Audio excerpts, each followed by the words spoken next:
যে কথাটি বলতে চাই, আজকে আপনাদের এই নমিনেশনের আতঙ্ক কিন্তু আপনার এখনো কাটেনি। কাটছে কি?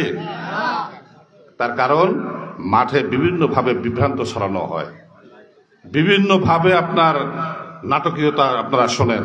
আলহামদুলিল্লাহ থেকে শুরু করে বহু নাটকীয়তার মধ্যে চলে গেছে। আজকে যারা নমিনেশনের স্বপ্ন দেখে আর বিভিন্নভাবে আপনার আমাদেরকে অপবাদ দেয়, অপবাদের কারিগর তো তারাই নাকি? আর যারা দায়ী তারা তো 2018 সালে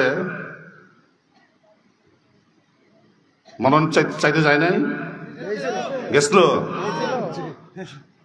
তো নাকি? সেই সময় দেয় নাই না?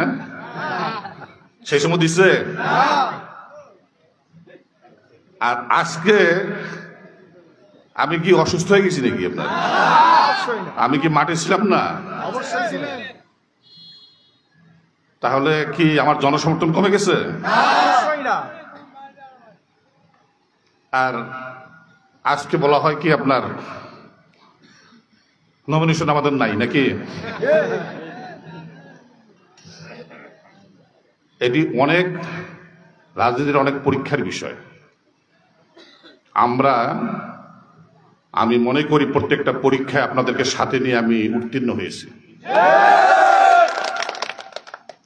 এবং টাকা অর্থ আমি আপনাদেরকে বলেছি ইতিপূর্বে, আজকেও বলতে চাই, এটা আপনার কোনো পণ্য না। নমিনেশনটা কোনো পণ্য না। নমিনেশন কেনা যায় না। নমিনেশন কোনো দোকানে পাওয়া যায় না যে আপনি 1000 কোটি টাকা দিয়ে নমিনেশনটা কিনে নিয়ে আসবেন। আর 1000 কোটি টাকা দিয়ে যে কেউ নমিনেশন নিয়ে আসি আপনাদের সামনে হাজির হয়, ভোট দিবেন ইনশাল্লাহ নাকি? ভোট কাদের হাতে? জনগণের হাতে। জনগণকে সম্মান করতে হবে। আপনার আমার মতো অনেকের এমপি মন্ত্রী হওয়ার স্বপ্ন থাকতেই পারে, এটি দোষের না। কি দোষের কি এটা? আপনার দোষের না। তবে শিষ্টাচার থাকতে হবে। রাজনীতি, বিএনপি আপনার একটি সংগঠন, রাজনৈতিক সংগঠন, যে সংগঠনটি, যেই রাজনৈতিক সংগঠন বাংলাদেশের 4বার ক্ষমতায় ছিল, এটির একটি কাঠামো আছে, এটির একটি গণতন্ত্র রয়েছে।